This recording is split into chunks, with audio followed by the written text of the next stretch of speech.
नमस्कार, मी तेजश्री खाद्यप्रेमी या यूट्यूब चॅनलमध्ये तुम्हा सर्वांचंच खूप खूप खूप मनापासून स्वागत करते। मी आज बनवते मस्त अशी चमचमीत झणझणीत वांग्याची रस्सा भाजी।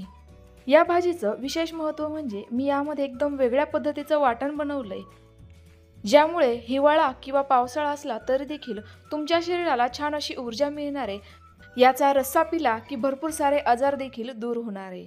चला तर मग या चमचमीत रस्सा भाजीला लगेचच सुरुवात करूयात।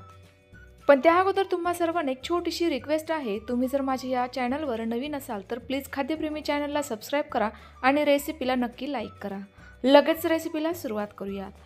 त्याकरिता मी घेतलेले आहेत 250 ग्रॅम छान असे काटेरी आणि गावरान वांगी। या भाजीकरिता मिळाल्यास काटेरी वांगीच घ्या, कारण ती जास्त चवदार असतात।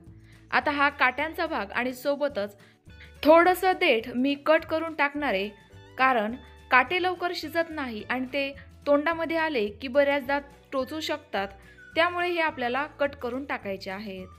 थोडासा देठाचा भागही कट करते। आता हे वांगे आपण क्रॉस आकारामध्ये देखील कट करून घेऊयात। ज्या पद्धतीने आपण भरलेली वांगी कट करतो ना, सेम त्या पद्धतीने वांग कापल्यानंतर आतमध्ये देखील बघायचे। बऱ्याचदा हे वांगे किडके असतात, तर किडलेला भाग काढून टाकायचा आहे। बघा, अगदी आपलं छान असं हे वांग आतून देखील व्यवस्थित आहे, अजिबात किडकं नाहीये, त्यामुळे मी हे भाजीमध्ये घालणार आहे। सेम पद्धतीने आपण उरलेले संपूर्णच वांगे कट करून घेऊयात।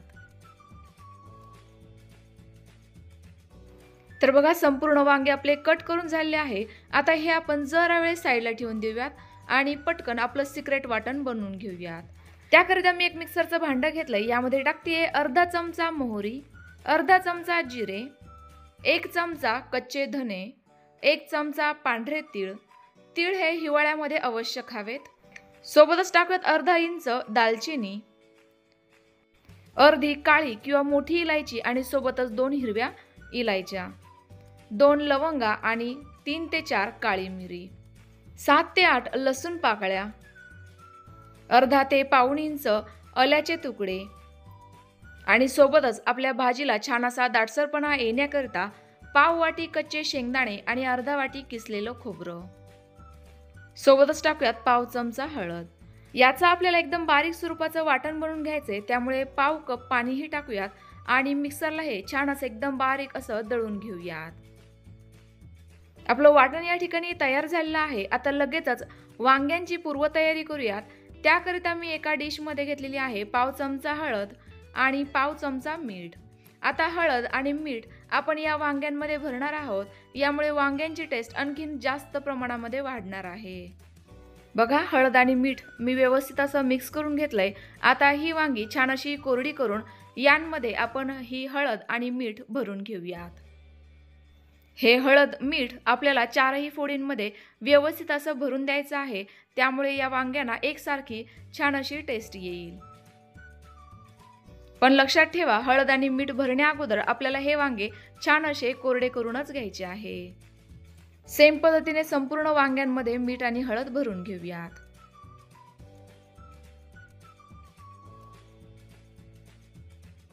आता मी गॅसवर एक कढाई ठेवली आहे, यामध्ये टाकूयात 2 पळी तेल।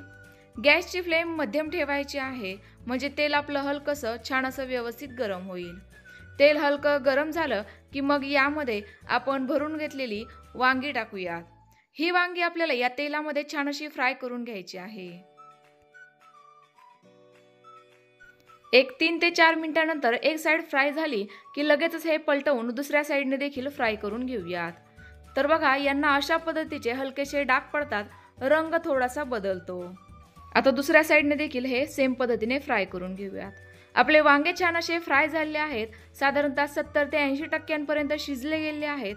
आता हे मी एका ताटामध्ये काढून घेते, कारण आपल्याला मगाशी जे वाटण बनवलेलं आहे ना, ते देखील या तेलामध्ये छान असं परतवून घ्यायचंय, यामुळे ग्रेव्हीची ही टेस्ट नक्कीच छान येणार आहे। त्याकरिता कढाईमध्ये अगोदरच थोडंसं तेल शिल्लक आहे, यामध्येच टाकूयात अगदी थोडीशी मोहरी। मोहरी छान अशी फुलली गेली की मग टाकूयात अगदी थोडेसे जिरे, कारण जिरे आणि मोहरी अगोदर देखील आपण वाटणामध्ये वापरलेले आहेत, त्यामुळे हे थोडेसे कमीच वापरावेत। आता लगेचच यामध्ये मगाशी तयार करून घेतलेलं वाटण टाकूयात। या वाटणामध्ये आपण मोहरी वापरलेली आहे। मोहरी ही थोडीशी उष्ण असते, त्यामुळे हिवाळ्यामध्ये याचं सेवन अवश्य करावं। सोबतच टाकूयात 1 चमचा लाल तिखट, 1 चमचा काळं तिखट, अर्धा चमचा सब्जी मसाला किंवा कोणताही विकतचा मसाला, 1 चमचा धना पावडर आणि थोडीशी कढीपत्त्याची पाने। आता संपूर्ण साहित्य छान असं व्यवस्थित मिक्स करून घेऊयात आणि सोबतच याला छान असं तेल सुटेपर्यंत परतवून घेऊयात। हा मसाला व्यवस्थित असा परतला जावा, शिजला जावा याकरिता यामध्ये टाकूयात अगदी थोडंसं, साधारणतः पाव कप पाणी। तर मी हे पाणी मिक्सरच्या भांड्यात टाकलं होतं, म्हणजे मिक्सरच्या भांड्याला जो काही मसाला चिकटलेला असेल तो देखील निघून येईल। आता पुन्हा एकदा संपूर्ण साहित्य व्यवस्थित मिक्स करून देते आणि छान असं परतवून घेते। तर बघा, साधारणतः 1.5 ते 2 मिनिटांनंतर आपले मसाले व्यवस्थित परतले गेले आहेत। छान असं यांना तेल सुटलंय। आता यामध्ये मगाशी परतवून घेतलेले संपूर्ण वांगे टाकूयात। हे वांगे देखील अगदी हलक्या हाताने व्यवस्थित मिक्स करून घेऊयात।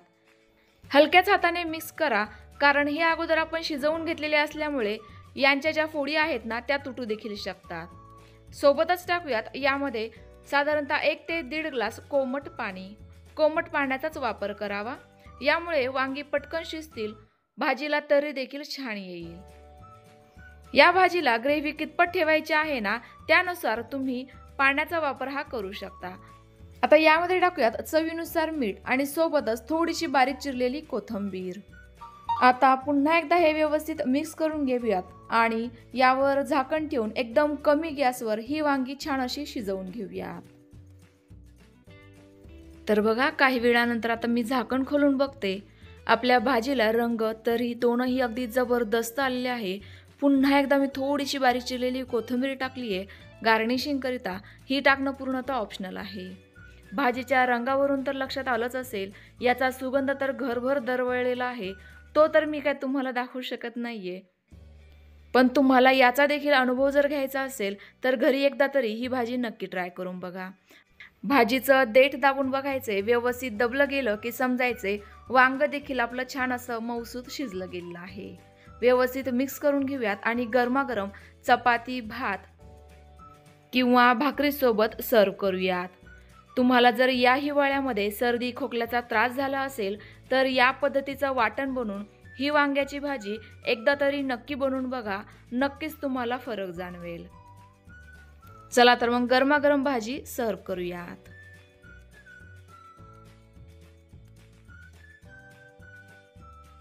तुम्हाला आजची ही रेसिपी कशी वाटली कमेंट्स करून नक्की कळवा। रेसिपी आवडली असल्यास व्हिडिओला जास्तीत जास्त लाईक करा, शेअर करा आणि जर तुम्ही माझी ही रेसिपी पहिल्यांदाच बघत असाल तर खाद्यप्रेमी चॅनलला नक्की सबस्क्राईब करा। पुन्हा भेटूयात तुमच्याच आवडत्या नवीन आणि छानशा रेसिपीसोबत। तोपर्यंत बाय बाय।